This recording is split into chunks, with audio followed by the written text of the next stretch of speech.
Good day, everyone. I am your student nurse, Kristina Cassandra Cesar from Davao Doctors College, and today I am going to perform parenteral medication administration, specifically the subcutaneous and intramuscular injections. So, parenteral administration refers to any method of administration other than the oral means, and it is most commonly associated with injecting straight into the body by passing the skin. So, this medication is done if the patient does not have the ability to take the medication orally. So before proceeding to the actual medication administration is to check the doctor's order first, okay, and check the MAR or the medication administration record for us to know what medication should be given to the assigned patient. Okay, so then we also have to check the label of the medication against the EMAR to make sure that the correct medication is being prepared.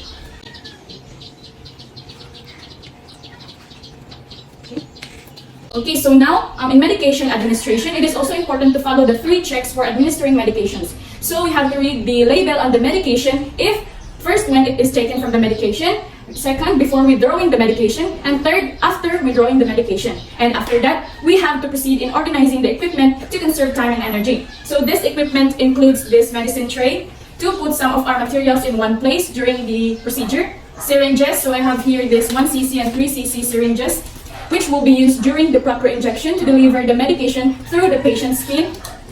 This aspirating needle, which will be used to remove the medication from the vial and ampule. Then alcohol, to deter the spread of microorganisms. Gloves, to prevent cross-contamination, since there might be possible exposure to blood. This ampule, vial, and sterile water, which will serve as the medication for this demonstration. This gauze pad, which serves as protection in breaking the ampule.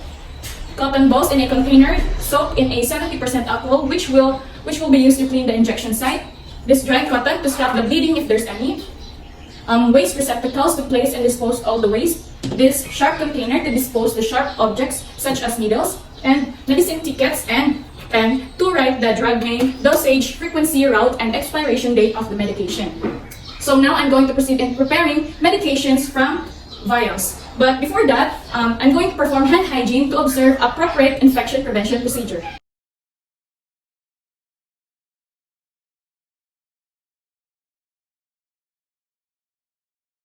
So now, since I already done washing my hands, now I'm preparing the medication vial for drug withdrawal. We have to mix the solution. We have to mix the solution by rotating the vial between the palms of our hands and not by shaking. This is to mix the solution that tends to settle. Then, I'm going to remove the protective cup and clean the exposed rubber cup with a cotton ball that is soaked in a 70% alcohol. So we have to clean it by rubbing it in a circular motion to decrease the contamination. Then throw it in the waste receptacle. So in withdrawing the medication, I'm going to open this 1cc syringe. Okay, so remember that we can only touch the barrel and the plunger of the syringe to avoid contaminating the needle. So since my syringe comes with a needle already, I'm going to loosen it up first. Okay. So I already loosened it up so that I can attach my syringe into this aspirating needle. So let me just open my aspirating needle first and attach this aspirating needle to the barrel of my syringe, so that we can draw up the pre-mixed liquid medications from multi-dose vials. Then ensure that the needle is firmly attached to the syringe, and then throw it in the waste receptacle. So after that, I'm going to remove the cup from the needle. Remove it smoothly, just like this. Then draw up air into the syringe equal to the volume of the medication that needs to be withdrawn. So since our order says to take 0.5 medication, we're going to put 0.5 ml of air into the vial. Okay, so now it's already on the 0.5. So then I'm going to carefully insert this needle into the upright vial through the center of this rubber cup right here, while maintaining the sterility of our needle. So we have to position our syringe from 45 degree, then insert in a 90 degree. So now it's already inserted. So now I'm going to inject the air into the vial while keeping the bevel of the needle above the surface of the medication. So I'm going to inject air now. So pushing the air into the vial before removing the medication will prevent the vacuum from forming inside the vial. So remember that if you put little air, then it would be very difficult to remove the medication. And if you put too much air, then the medication might be forced out of the syringe. So now I'm going to invert the vial and ensure that the needle tip is below the fluid level. And then gradually withdraw the prescribed amount of medication, which is 0.5 ml.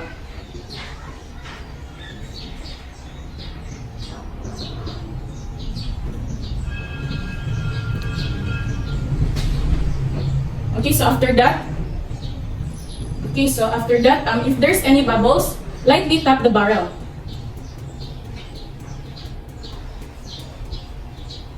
And then, after that, we have to cover the needle using the one-hand scoop technique. Okay, so I will cover the needle now using the one-hand scoop technique, just like that. And then remove the aspirating needle and throw it in the sharp container to avoid needle stick injury. So I'm going to remove it and throw it in the sharps container. Then replace the syringe with its original needle, this one, that we will be using in administering the medication. Then place it in the medicine tray.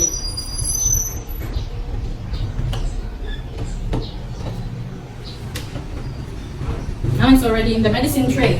And then I'm going to write the medication ticket.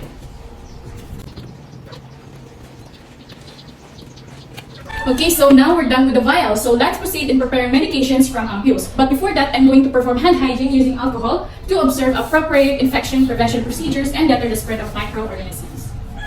Okay, so in preparing the medication, ampule for drug withdrawal, we have to flick this. We have to flick the ampule. We have to flick the upper stem of the ampule several times with a fingernail. This is to bring the medication down so that there will be no waste in medication. Okay, so before breaking the ampule, we need to clean it by placing an antiseptic wipe or cotton ball that is soaked with alcohol over the top of the ampule before breaking the top. So we have to clean it first.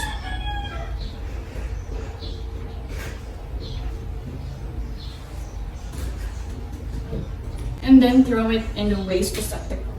Then I'm going to place a sterile gauze between the thumb and the ampule neck, and then break off the top by bending it towards me to ensure that the ampule is broken away from myself and away from the others. So make sure that the dot is facing away from me. Okay, so you have to break it. So you have to break it.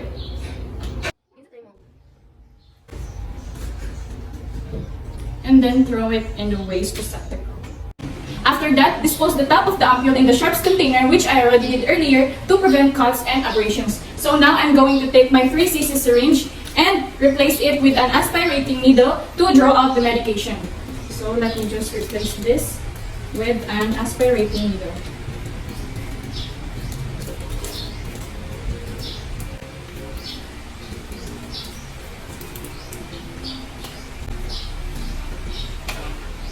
Okay, so using this single dose ampule, we need to hold the ampule slightly on its side and then aspirate the needle or aspirate the medication using this needle.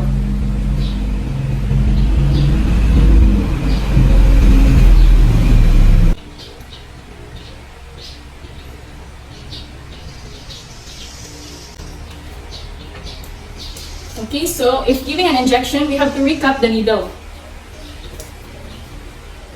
So in recapping the needle, we have to use again the one scoop method using one hand. And then remove and dispose the aspirating needle in the sharp container to avoid needle stick injuries. So I'm going to remove this and throw it in the sharps container. And replace this syringe using its original needle. And then ensure to tighten the cup at the hub of the needle and place over the medication tray.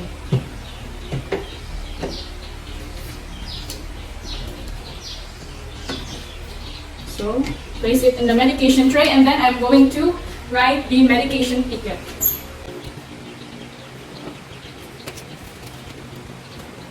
Okay, so now since I already prepared all the materials that we will be needing, so now I'm going to do the subcutaneous injection first. So subcutaneous administration is the introduction of a small amount of solution into the adipose tissue beneath the skin through syringe and needle. So first is to perform hand hygiene and wear clean gloves to prevent cross-contamination.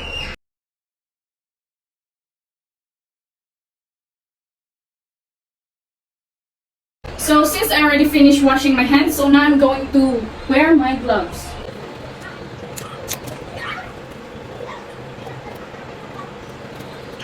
Okay, so next is to provide client privacy to ensure the client's comfort. Okay, then now I'm going to introduce myself to my client and verify her identity using the two agency protocols. So good day, ma'am. I am Kristina, Cassandra, Cesar, your attending nurse for today. Can you please state your complete name and birthday for me, please? Angel Andy Valle, June 15, 2003. Okay, thank you. So now, I will assist my client to a position in which the abdomen can be relaxed. So let me assist you in a supine position. Okay, so since this is an insulin medication, so the area that I will be injecting is in the abdomen, okay? Okay, so if the client is uncooperative, then obtain assistance in holding them. So after that, explain the purpose of the medication and how it will help using the language that the client can understand. Also include relevant informations about effects of the medication. Okay, so ma'am, do you understand English po? Yes. Okay, so today, ma'am, I will be administering insulin under the skin of your abdomen area. So this insulin will help you control your blood sugar, and but also this will create redness and itching in the injection site. Will that be alright? Yes.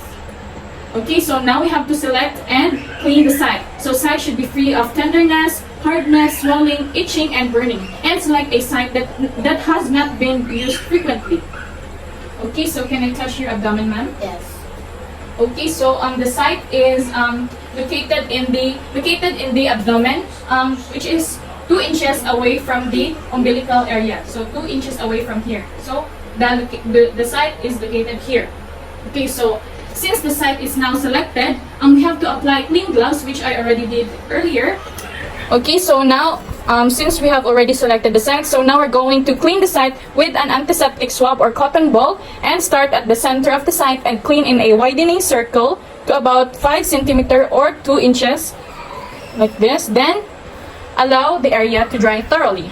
Then I'm going to place and hold a new cotton swab again between the 3rd and 4th fingers of my non-dominant hand, just like this. And then I'm going to prepare my syringe and remove the needle cup while waiting for the antiseptic to dry. Okay, so now grasp the syringe in my dominant hand by holding it between the thumb and fingers, just like holding a dart, just like this. And prepare to inject at a 45-degree angle. So using my non-dominant hand, I am going to pinch the skin at the site and insert the needle using my dominant hand in a firm, steady push. Okay, just like this. And then when the needle is inserted, I'm going to move my non-dominant hand to the barrel and the dominant hand to the end of the plunger. And now I'm going to inject the medication by holding the syringe steady and depressing the plunger in a slow, even pressure. Okay, so inject na ako, ma'am, ha? Okay, 1, 2, 3. Relax lang. Okay, so now it's already injected. So in removing the needle, we have to remove the needle smoothly, pulling along the line of insertion while depressing or holding the skin with my non-dominant hand. Okay? And then if bleeding occurs, we have to apply this dry cotton balls until the bleeding stops. Okay, so I'm putting this cotton balls to apply pressure and to stop the bleeding if there's any. So then I'm going to dispose the supplies appropriately in the waste receptacles and sharp container to maintain cleanliness and avoid accident. Okay, so after doing the proper injection or the subcutaneous injection, I'm going to assist my patient into a comfortable position.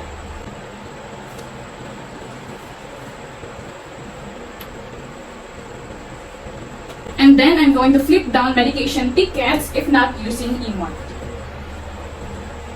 And write the drug name, the dosage, frequency, and the route that we did. And then I am going to do the aftercare of all the equipments that I have used and remove my gloves and dispose used item in the appropriate waste receptacles, and then return the equipments to its proper place.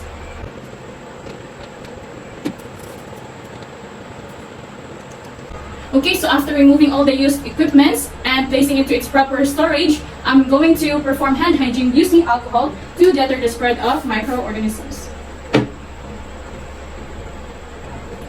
Okay, and then I'm going to assess now the effectiveness of the medication at the time is expected to act. So, ma'am, since we're done with your subcutaneous injection, how are you feeling right now? Are you okay? Yes. Okay, that's good to hear po. So lastly, document all the relevant informations. So it is important to document everything, because if it is not documented, then it means not done. Okay, so now since we're done with her subcutaneous injection, I'm going to proceed with the intramuscular injection. So intramuscular administration is the introduction of the medication deep into the muscle tissue where there is a large network of blood vessels that can absorb the medication quickly. So now I am going to assist my client into a sitting position. Okay, ma'am, I'm going to help you in a sitting position. Okay, so since the chosen site is deltoid muscle or the shoulder muscle, that's why I am assisting my patient into a sitting position. So also, if the patient is uncooperative, obtain assistance in holding them. Then I am going to explain the purpose of the medication and how it will help the patient using the language that the patient can understand, and also include relevant information about the effects of the medication. Okay, so ma'am, you understand English? Okay, so today, ma'am, I am going to administer cortisone, okay, in your deltoid or shoulder muscle, and this will help you with your tendonitis. Will that be alright? Okay, so next is to locate, select and cleanse the site, and select a site that is free from skin lesions, tenderness, swelling, hardness, or localized inflammation, and one that has not been used frequently. Okay, so and if injections are to be frequent, we have to alternate sites, and we have to remember to avoid using the same site twice in a row. So now I'm going to locate the exact site for the injection. So as I said earlier, the site is located here in the deltoid or shoulder muscle, which is located on the lateral aspect of the upper arm. Then I'm going to apply clean gloves to prevent contamination, since there might be possible exposure to blood. So let me just don my gloves before doing the proper injection.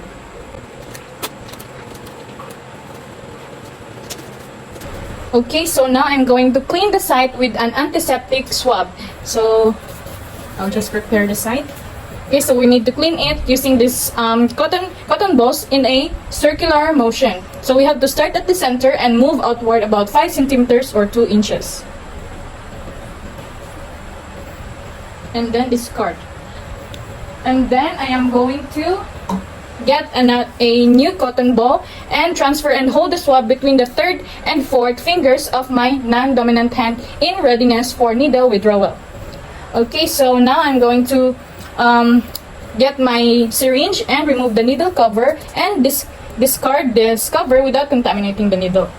So if using a pre-filled unit dose medication, take caution to avoid dripping medication on the needle prior to injection, because if this does occur, then we have to wipe the medication off the needle with a sterile gauze. Then I'm going to inject the medication using the Z-track technique. So I am going to use this ulnar side, this ulnar side of my non-dominant hand to pull the skin approximately 2.5 centimeters or 1 inches to the side, like this. And then I'm going to hold the syringe between the thumb and forefinger as if I am holding a pen.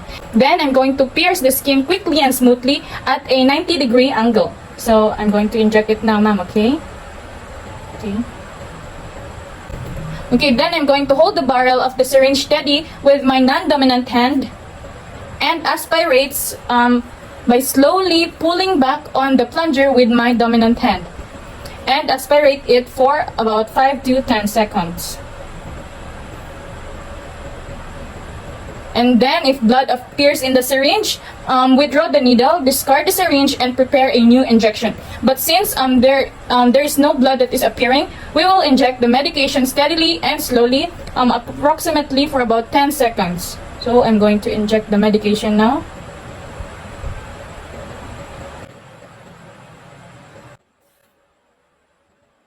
Okay, after that, I'm going to withdraw the needle smoothly at the same angle of insertion. And then discard this in the sharps container. And then I am going to put this cotton in the injected site. Putting this will help apply gentle pressure at the site, and it is not necessary to massage the area at the site of injection. If bleeding occurs, apply pressure with a dry sterile gauze until it stops. Okay, so then discard the uncapped needle and attach syringe into the proper receptacle, which I already did earlier to prevent needle stick injury.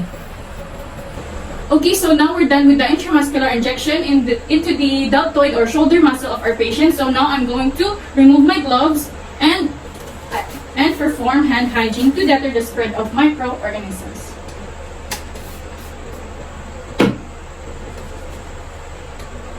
And then after that, I'm going to document all the relevant informations. So I'm going to document the time of the administration, the drug name, the dose, route, and the client's reaction. Okay, so all of this should be documented, because if not, then it means it is not done. Okay, so now I'm going to assess the effectiveness of the medication at the time it is expected to act. Okay, so ma'am, since we're done with your intramuscular injection, how are you feeling right now? Are you okay? I'm good. Okay, so that's good to hear, ma'am. So I'm going to head out now, and I'm just going to give you time to rest. Okay, so if you need anything, just call me using the call button so that I can attend to your needs immediately. Okay? Okay, so I guess that's all for today, and thank you so much for watching.